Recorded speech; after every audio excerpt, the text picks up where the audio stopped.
Well, good evening, everybody. Welcome to Racers News Network Live. We are going to be talking about the IHRA race at Galot. And of course, we have our buddy, Fast Freddie, that was there. And there's been a lot of conversation about, sorry, hang on just one second.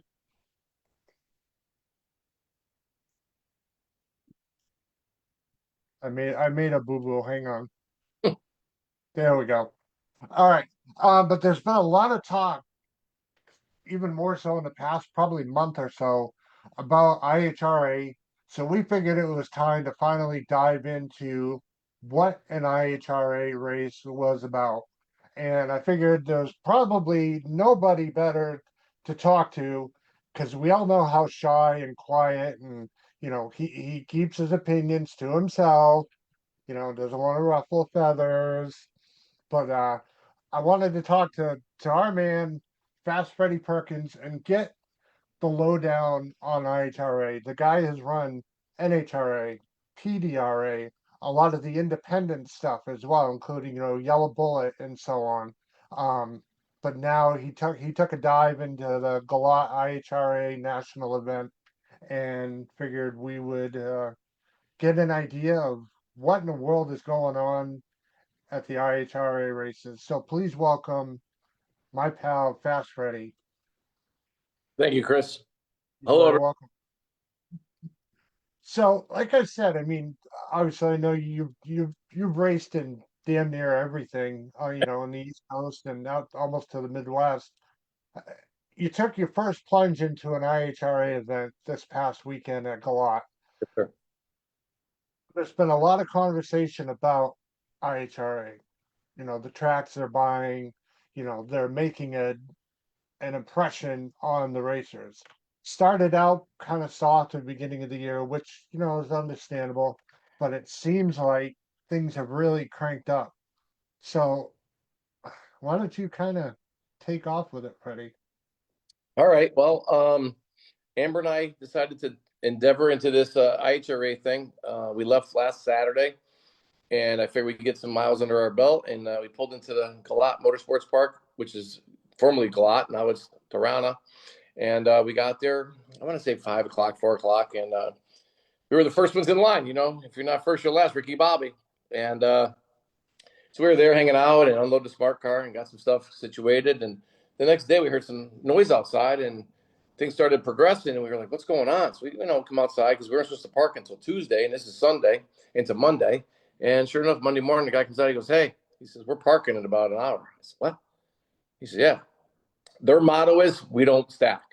We want to get this done, get you parked and get you set up so you can do your thing. And right there, I was like, okay, this is going to work. This is nice. Instead of sitting out in a dirt parking lot for 3 to 4 days, which we've done at different national events. And about 20 minutes to a half hour later, I see this tractor coming. So I open the gate because I'm standing around. And here's the owner of IHRA, Daryl. And I was like, okay, I got it. He goes, you sure? I said, yes, sir, I got it. So I'm real shy. So I go over to him and say, hey, Daryl, I just want to thank you for what you're doing. I said, I commend you and looking forward to running your series. And he says, it's your first time? I said, yes, sir. I said, from Connecticut. And I'm hoping you buy some tracks in the Northeast, i.e. ATCO. I drop a bomb trying to, maybe push the cart a little bit.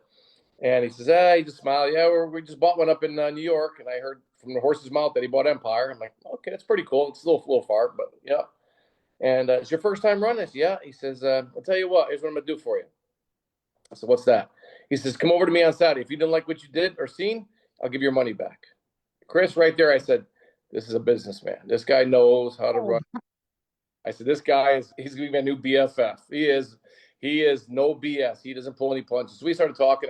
He asked what I ran. I told my big proponent to NHRA for the last X amount of years till I kind of, had a couple sour spots here and there and some PDRA stuff, But I said, you know what? I'm looking for another avenue to go to and, not get handcuffed with that 610. And I said, let's do it, And He says, come see me Saturday if you don't like it. So I ended up seeing him on Saturday on the starting line, and he looked at me and he remembered me, as Fast Freddie. And I said, he goes, what do you think? I said, I think you got a new participant, maybe not all of them, but a lot of them. So it was a good introduction, to say the least, to put it that way. Very cool.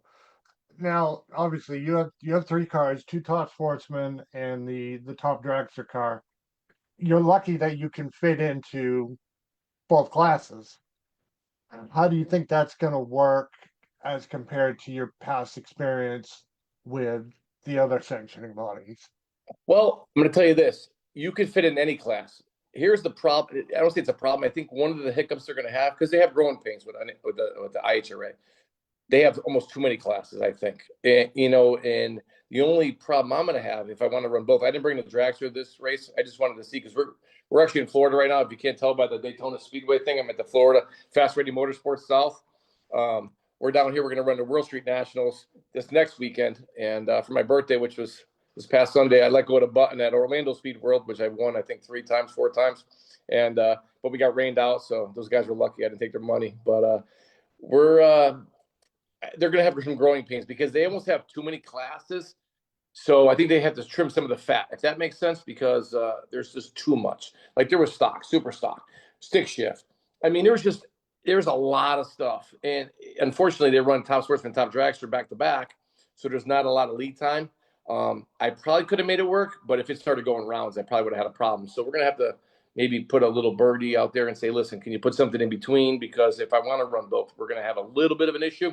But then again, with the other sanctioning body, there's like 6 or 8 comp cars. So, I've been called to the lanes while I'm in the lanes with one car, and they're already coming for the other car. So we make it work. Well, obviously, now, like I said, you run PDRA and the independent, lots of independent stuff too. What, I guess, really, what made you go, all right, we're going? you know, Listen, I've been a big proponent. I've got a lot of friends in the other sanctioning body, and I'm never going to talk bad about it. But when I got fined last year, that kind of put a salty taste in my mouth.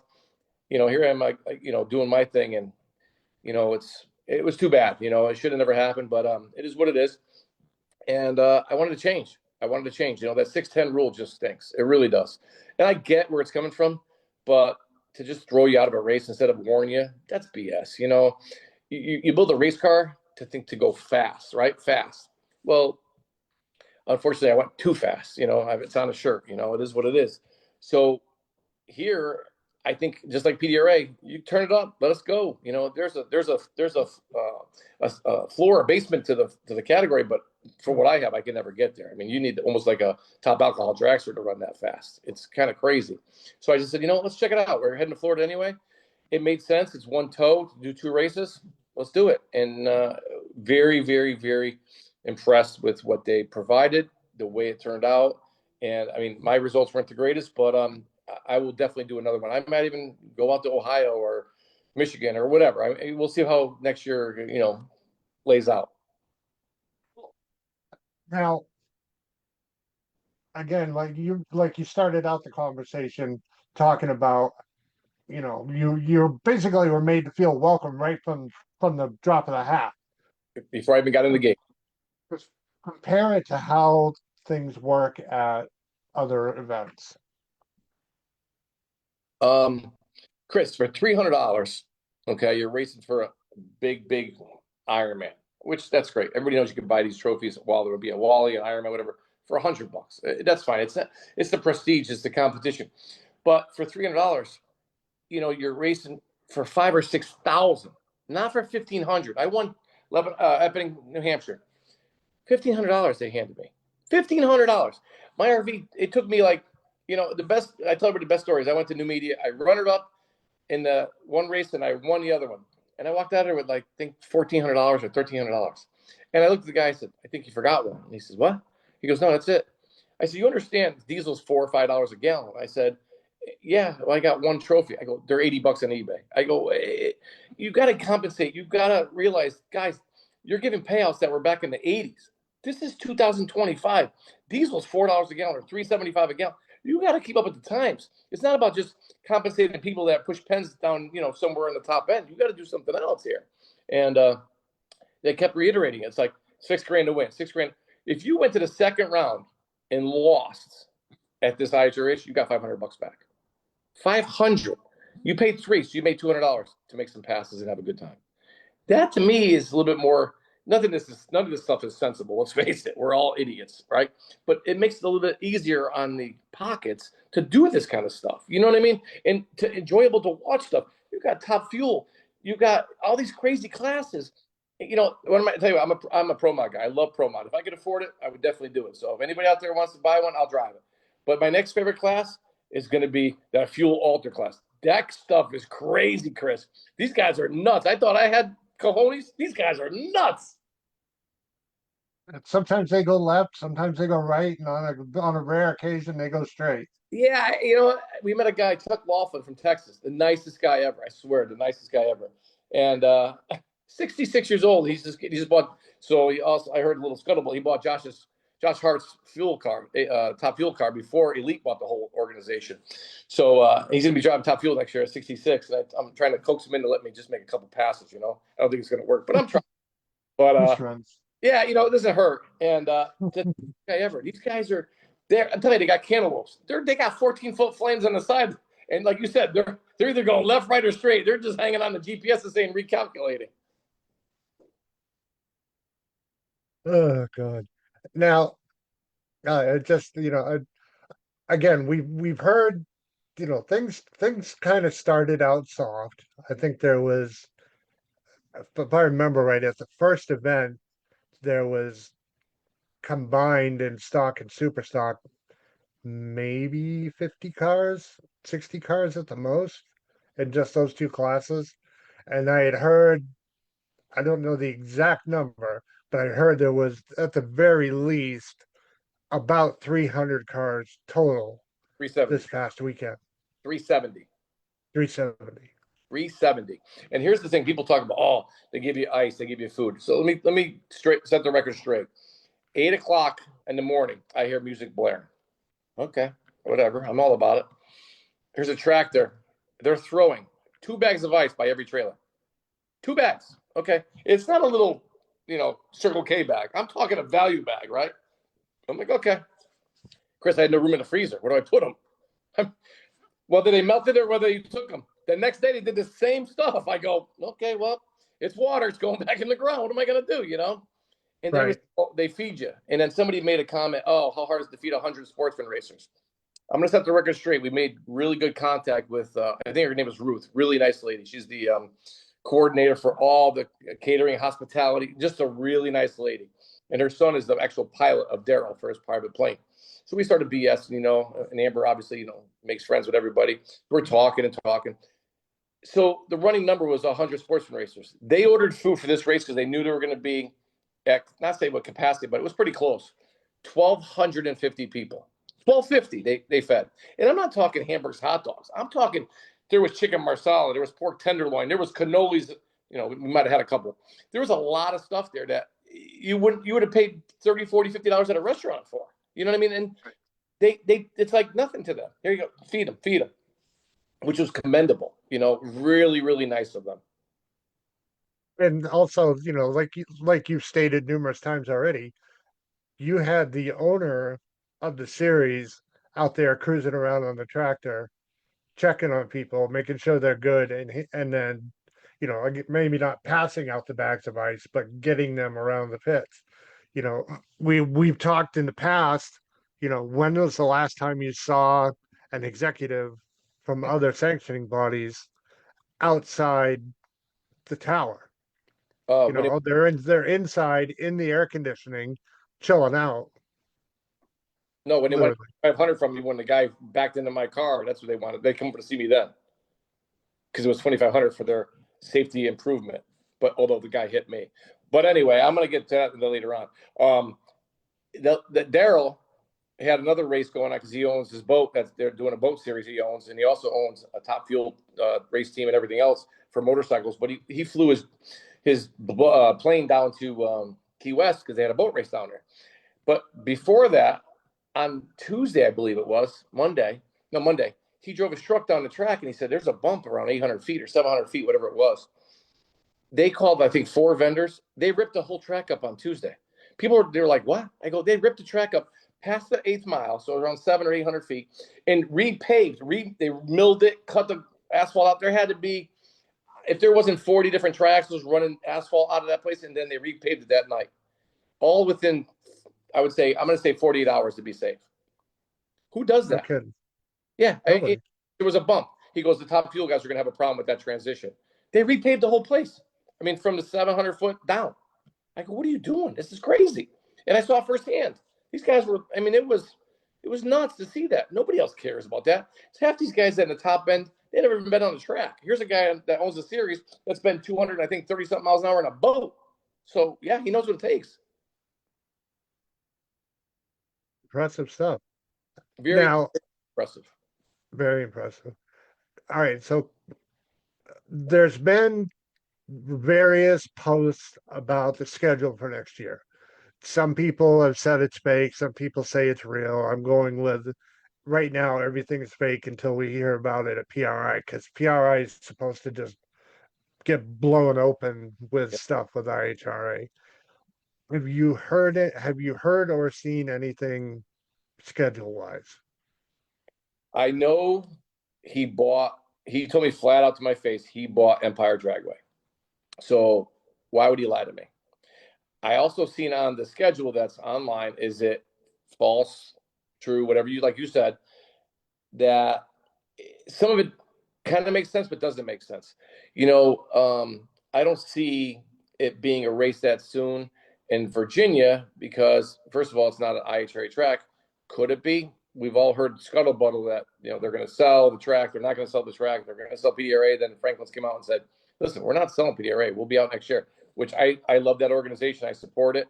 I don't do all the races. I'd love to do all the races. It's just a little far. I'm waiting to see where they go because Michigan's far. I don't know. I know that the tracks he owns, there's some badass tracks. They really are. Galot, I've never seen Galot this busy. It was, so if you've ever been to Galot, they have the spectator side, which is on the far side of the track. They park stick shift, snowmobiles, and another couple or one or two other classes over there. And it was mobbed. I mean, there was ass to elbows. It was packed everywhere you went. And what's nice is when you pulled in the gate, they said, okay, and I understand it's just like a national event at the other organization, anywhere you want to go on the grass. And they're like, I said, me, I'm number one in line. I said, listen, bro, I've been here since Connecticut. It's 1,100 miles or whatever it was. And I said, homie, don't go on grass, So I was fortunate. I was one of the few sportsman racers on asphalt next to fuel altereds. So I got a real good introduction to that class. That's why I love it. But you know what? And they said, listen, if you want to save one spot for your friend, I get it, but that's it. And they're they don't want you stacking. That's their biggest thing. Let's go. Get in, get set up because you have enough stuff to worry about other than where you're going to park. Get in, go get a spot. So people that were behind me a couple spots, he pulled right into the spot that I was at for PDRA on grass, which is not a bad spot, but I like to be on asphalt. I got some nice stuff. So it just, they know what they're doing. And they're making it happen. They really are.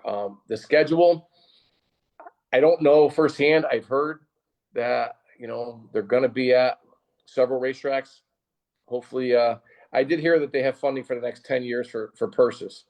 That's guaranteed. I know the person we talked to does the sponsorship and all stuff, and he's looking at a couple big names, and he asked me not to say anything, but they may have been in the other series. So he's looking at those right now, and he came from Joe Gibbs Racing, so he's a pretty affluent individual. He knows what he's doing. Yeah, he's not a fire extinguisher guy like me.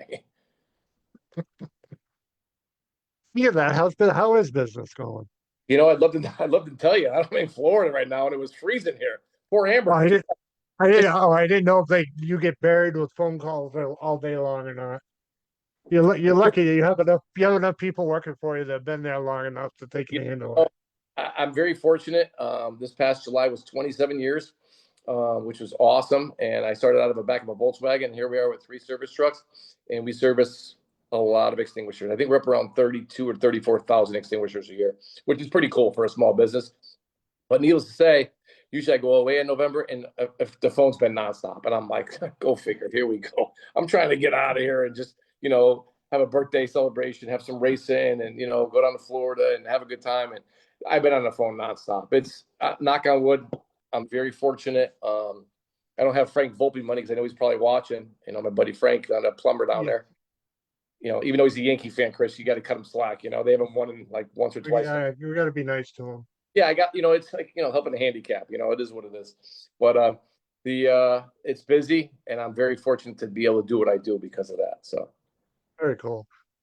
Now, obviously, and NHRA specifically Division One seems to be loaded with a lot of quality employees.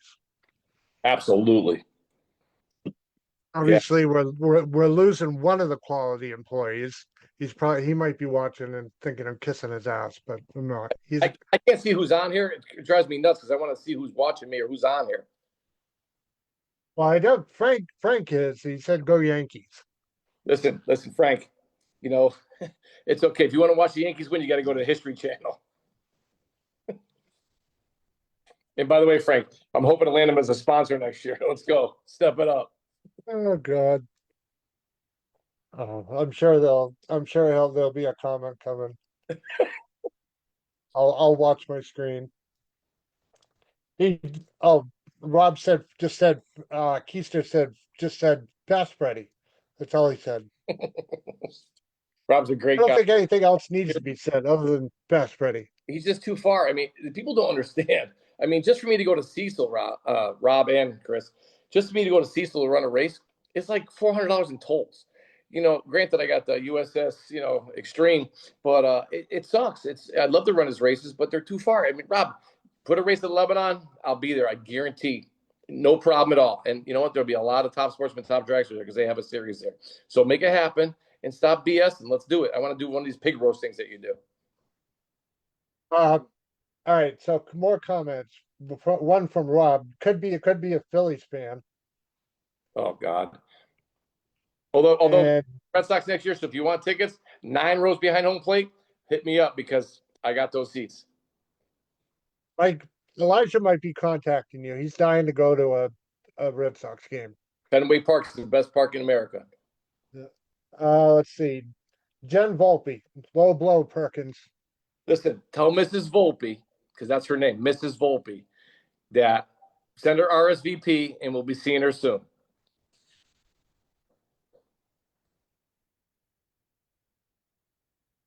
Jenny Ridston from Lebanon Valley. Speaking of great employees, he said. He's a little biased, but I like him. He's all right. He's a good guy. That's why I told. I'd love to see Keister do a race up there because there's some quality races up there. There's real good races up there, and it'd be a good time. It really would. I mean, yeah, granted, he's got to travel a little bit, but guess what? Bring that show up north. I guarantee he'll have a sellout. Let's get it going. And you have the Super Street Series that runs there too. Yeah, Super Street Series. You got the Top Sportsman, Top Dragster Series that runs there. You got these guys that throw that arrow and hit the 1090, 890, all that kind of stuff, and make it happen. I mean, it's a good time. I've said for you, actually, let me read this comment from BJ Masiello. Oh. Most people probably don't know Freddie is also a semi-pro golfer. I gave BJ a couple tips. I think he shot par, but when he putt, that window screwed him up. You know what I mean? That clown nose when he putt that last putt. He's a good guy. You practice over at Disney World. It's at Santa Claus Land there, don't you? Go to Epcot tomorrow just because. But BJ, he took care. I can't thank BJ enough for what he did with my 57. He knows what he did, and he helped me out. I was in a jam, and it all worked out. I specifically, actually, I was racing Frank Volpe in qualifying. I think Frank got the bad end of that stick, but that was another story. And I looked over to the side after I was purchasing the nitrous, and I called BJ's mom, Ma. And I said, I looked over. I said, please, if there's anything to say about this, let this thing go straight. And let me tell you, that guy, he saved me a lot. And anything he needs that I have is his because he's a badass racer. He really is. He's a class act and a good guy. Cool. But no, what I was going to say was I have said for a long time, excuse me, since I became friends with Wayne, since they have the Super Street Series there, and they have the Top Sportsman, Top Dragster Series there.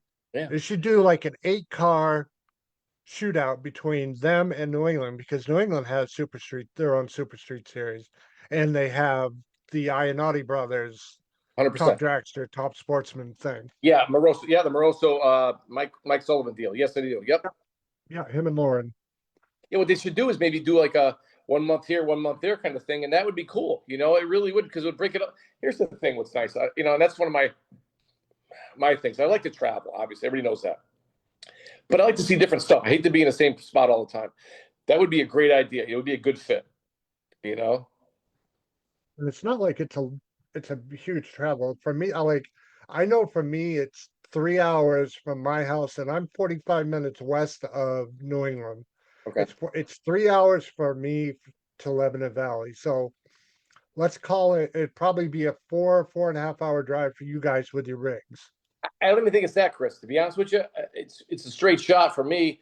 I mean, Lebanon from my house, and I live at the bottom of Connecticut. I'm not even 2 hours, an hour and 45 minutes to Lebanon. For me to go to Epping, if there's no traffic, if I go at night and there's no traffic, I could be there in 3 hours. So it's not a bad deal. Yeah, the hill sucked and the toll sucked. But listen for me. I mean, I got one of the bigger rigs there is. I got more wheels than they're supposed to be, and it cost me a fortune. But you know what? It's all about the results and a good time and being with everybody and camaraderie. It is. But Yeah, a lot of people absolutely. Lebanon has a bad rap for some reason. I mean, there's a couple things that happen, but you know what?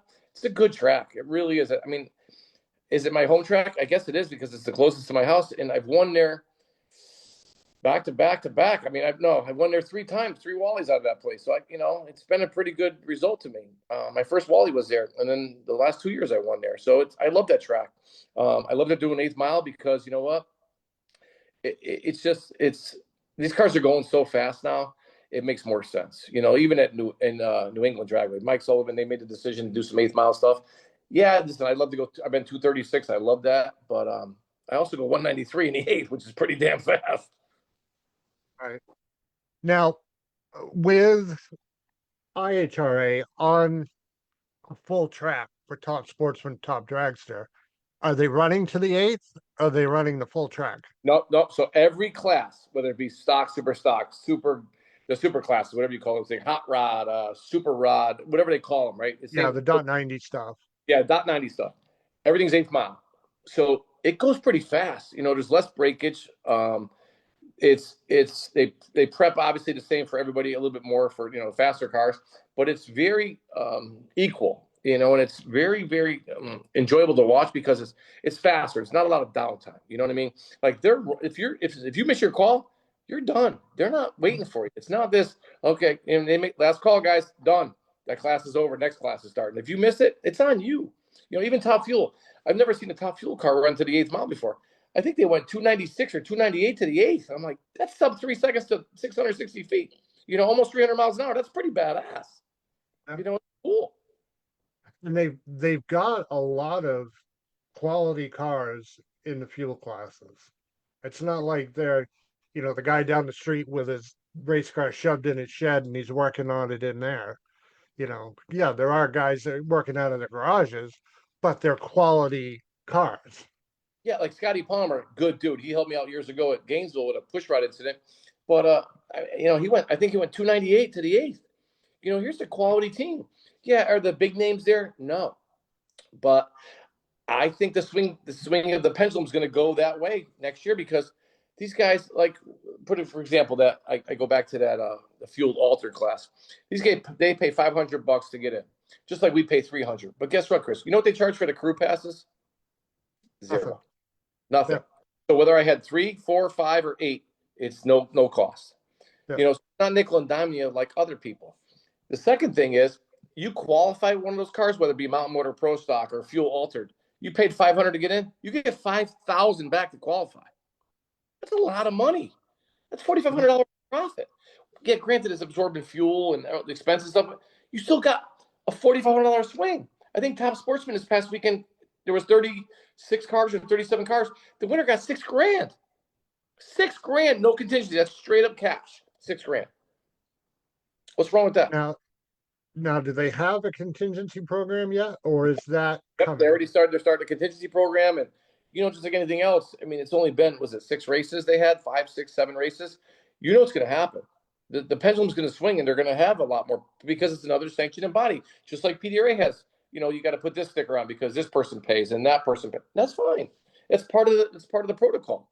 But if they're paying $200-300 and you won the race, you're talking almost $10,000. That's good money. Yep. And hopefully, but from from me being the outsider looking in, they actually will enforce the contingency. You they 3, 4 don't pay. 3, 4 rate. 3 or 4 companies don't pay. 3 or 4 races into the season, you're out. I always said, here's the deal. Like, let's say Southern New England Fire, right? That's my company. Southern New England Fire is going to be a contingent sponsor. Okay.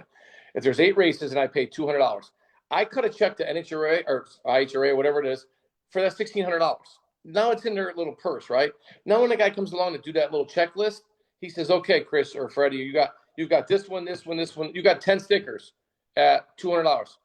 Here's a check for 2,000 because the money's already in the kitty. I don't have to like. I just got a sticker. I just got money the other day from Lebanon. I won Lebanon 4th of July.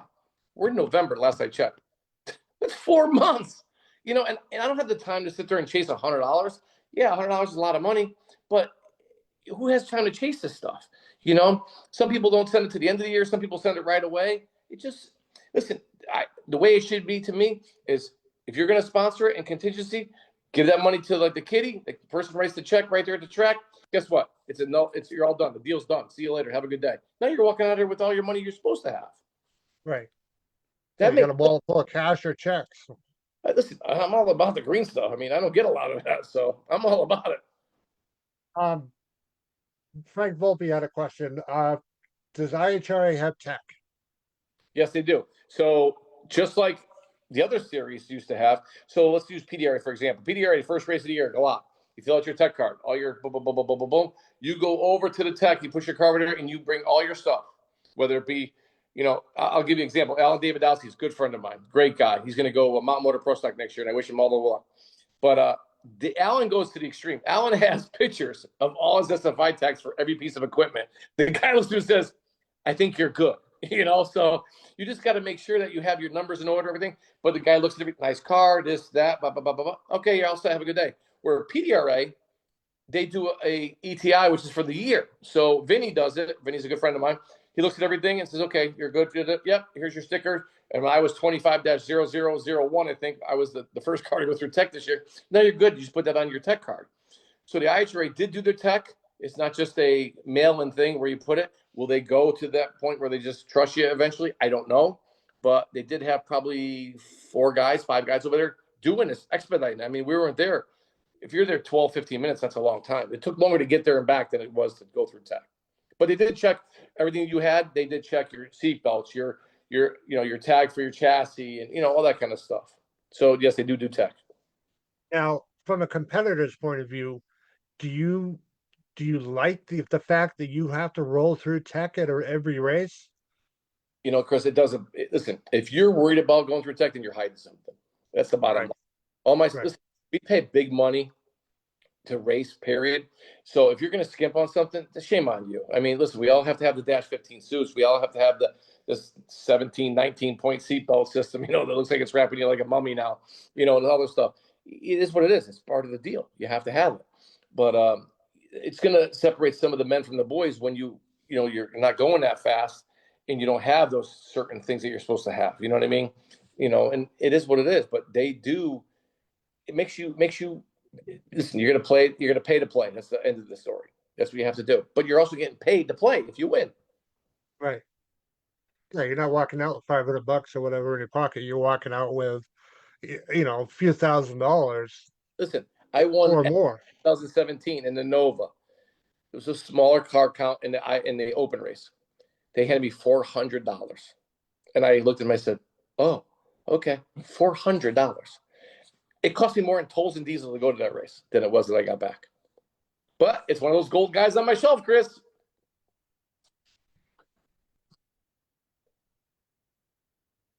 All right. So I don't know if you saw my poll question or not, No, but I put it up the other day on the RNN Facebook page. Question, no, actually, let me go to it and I'll tell you. So just so I have it exactly, if I can find it. I'm going to be stupid.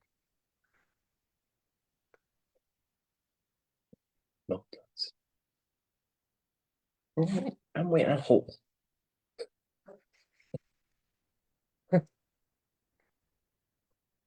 All right, I'll wing it because I'm not gonna make you wait. I'm Um, in Florida time. Florida time doesn't exist on a human plane. It's happy hour everywhere. It's 5 o'clock all day long in Florida, right? Especially when you're retired. Oh, here he goes, another one. All right. Let's say next year, you look at the schedule and go, I'm gonna do both. I'm gonna do one series, or I'm gonna switch and whatever. What would you do? Would you stay, let's say there's the 8 divisional races and what, one, two, three, four national events that are within reasonable distance of you. Um, would you run just those? Would you run a combination of those and the most reasonable IHRA events, or would you stay where you're at? Good question. So, not a lot of nationals next year. I have a bad taste in my mouth with that whole deal, with the whole um, infraction, whatever, guilty before even heard. So they won't see me at probably maybe one national, if that. Uh, Divisionals, I'm looking at maybe two because the schedule did come out. PDRA, I'm going to try to do quite a few of those, and I want to do quite a few IHRA. We're taking off the month of August from racing. Period. We're going to Bike Week out in Sturgis and Yellowstone, and just racing's becoming a job. And I understand that with 3 cars, it's my fault. I get it. I take full responsibility, but it is a job, and I want to enjoy myself. I just turned 55. I can't believe that. I mean, I'm 5 years from 60. That's bad. Dude, I But got you beat. I'm older than you. you look it though and see what happens. So Thanks a lot. look. Well, look. I got the hair still. See that right there? I would still have hair if I let it grow, I think, maybe, possibly. Possibly. The So only difference is you've got a golf cart, I've got a scooter. they're about the same speed, probably. I don't know. I charge that thing like, Probably, yeah. but yeah, I think Amber and I were talking about hitting at least 3, maybe 4 of the IHRA next year, and possibly another 4 or 5 of the PDRA. Depends. It all depends on how the schedules align. We're waiting to see a PDRA schedule because the IHRA schedule could conflict maybe a little bit, and I know I can guarantee this. I'll be at Lebanon Valley for the 4th of July and the Night of Fire show. That's guaranteed as of right now. That's what I can only guarantee. Dude, you got to come back to New England. You always have to come back to New England. New England, I believe, falls in August, and I will be riding Oh, motorcycle okay. Sturgis and looking at Buffalo and doing what we can out there. I believe that's the week of it's in August, I believe. Yeah, I think you're right. Like second, third week of August. Yeah, unfortunately, you won't see me up there. And I love that track. Listen, I do like you said, the I-90 series. I do the Mike Sullivan thing once in a while. I love it up there. It's close. It's a great track, but I really want to enjoy other things. I want to ride the motorcycle and enjoy things. Anybody that says racing's not a job isn't going fast. I can tell you that. Gotcha. All right. Comment. Matt Vicioni said, "Stop making so much sense, please." Yeah. The problem is, Matt, we've been so brainwashed for so many years. We were told what to believe, and we all drank the soup. And the problem is, there's another flavor. So now we got to make our own decisions. Listen, I've said for a long time, and I posed this question to somebody, I won't say who, and I don't care who's listening. The mob mentality might be coming out next year, I believe, of the other sanctioning body going, "Why are you running these events?" here's the thing. A lot of people have the old adage: if it's not broke, don't fix it. And they just go through the hamster on the wheel, just keep spinning, and that's all they know. I'm not like that. If you know me pretty well, I'm kind of one of those guys that I'm going to put a little wheel chalk in a wheel and see what happens, and we're going to make some things change. And the proof was in the pudding at Galot. It really, really was. Yeah, we have to drive a little farther. people bitch and moan, and here's what kills me: people bitch and moan, and they're in Jersey, Pennsylvania. We're in Connecticut. We have more taxes and tolls than there is anybody else around. I got to go through their states. They don't, so it's a pain in the butt. But guess what? At the end of the day, we're doing what we enjoy. You know what I mean? So if it costs you a couple bucks to go do it, who cares? It's going to cost me a couple bucks whether I go to Cecil or I go to Ohio. Let's just have fun. Let's just have a good time. And like I love Yellow Bull. That's a great race. It's a phenomenal. Jimmy and Chad put on a great show down there. I probably won't make it there next year because I'm going to be out in Yellowstone or wherever it's out there, Sturgis, where I'm going to be. But sometimes you got to just take a sit back and say, you know what, let me just take a break for a minute because it's starting to burn me out. And it really, like, I started in February at Gainesville, racing my buddy Jackie's Dragster. Unfortunately, blew up. I don't think it was anything I did. Put a route to the side, and but that was February. We're in November, and I'm still racing this week. It's a long season. It's at the end of the day, you look at the bank account, and that thing's starting to get empty. It's you got to take a break. When your hobby becomes a job, 100%. then it takes the fun out of it. 100%. 100%. Even if you're winning, you could win every friggin' race in the entire year that you enter, but you're killing yourself to do it. And it takes the fun out of it. I don't know too many guys that win all the races every race, but if they do, good for them because this stuff's getting tougher and tougher, and it's a job. It really is. I tried talking Frank into coming down to the World Street Nationals. His stuff's already apart, and people are like, oh, you got the downtime. What do you mean downtime? I got 3 cars to take apart. I got to check. I mean, you got to check this stuff out and go through this and do. It's a long. Send this part over here, this part over there. That one's got to go back there. And listen, Cliff at A&C Performance, he does my motors, and he's already got. Listen, put me on the list. We got to put this car in there. We got to put this in there. We got to do this. Eddie at Select Performance. Eddie, save me a spot on the bench. I got 3 of them coming at you. It doesn't end. It doesn't end. It's like, when do we have a break? Oh, when it snows. No, because then I go snowmobile, and I love that shit. I love snowmobile, but when do I have time? Well, it's snowing in the White Mountains right now. I can tell you that. So Amber, footnote, she's never been to Maine and Vermont and stuff. So I took her up to the White Mount, Washington, to the top summit. When did we go? October, I think. And it was beautiful. We had a lucky day. It was beautiful.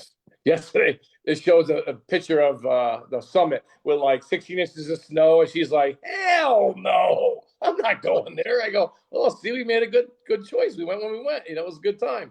But, just there's more to life than racing. I'm starting to see. And listen, I'm very fortunate, knock on wood, I'm very fortunate for the success I've had and the people I've met and the sponsors I've made. And I'm not giving up by any means, but maybe a little misdirection, maybe a little change just to, reignite some things and re-stimulate. It really is. It's a good series. I'm very impressed. I have nothing bad to say. They have a little bit of growing pains because I think they have maybe too many classes, but they're getting their own niche. Like you said, they're in their own lane, and I think they're going to do very well. Their mind's in the right direction because it's a businessman. It's not some guy that's a bean counter. That's the difference. All right, Freddie, one last thing. Look into your big old crystal ball and Oh boy. who to watch in 2026. What in 2026? Who to watch in 2026? You, of course. Who else are we gonna watch? I'm one of a kind, man. I am a very special boy. Yeah. Listen, we're both special, and not the little bus special either. I don't know, Chris. I mean, there's a lot of good. And I told somebody we were talking, and Division I is for NHRA. There's some tough characters in there. There really is. Look at the past 3, 4, 5 years. The national champions have come from Division I. One year was both of them top and top. This year's it might be number in top dragster. Jessica's giving it a hell out in Pomona.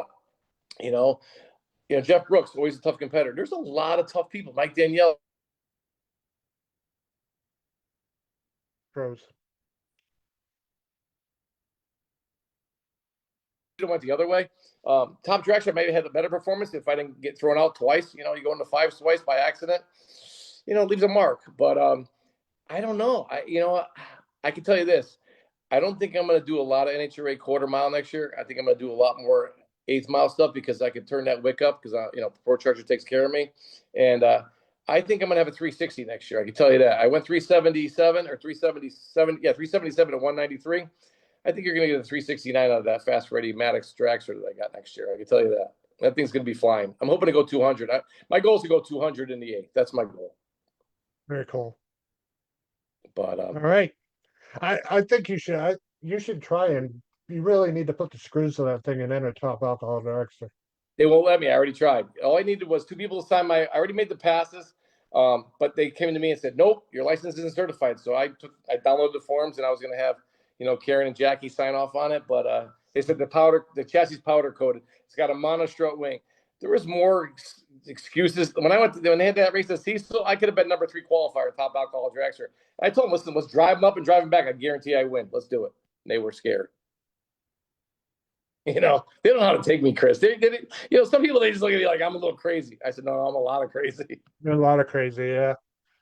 All right, Freddie. Well, listen, I'll let you get back to having a good evening and have fun at Epcot tomorrow. Thank Thank you. you for coming on and hanging out. Have a great Thanksgiving and best of luck this weekend in Orlando. Thank you, guys. I appreciate everything. And listen, if you have any needs, ANC Performance for the motors, Eddie Select Performance. If you have any questions, call me. I'm on Facebook. Chris, thank you for everything you do for the sport. And you're very well liked in the series. And we'll talk to you soon, buddy. All right, buddy. Be good. Thanks. Have a good Thanksgiving. All right, you too. Take care, Freddie. Bye.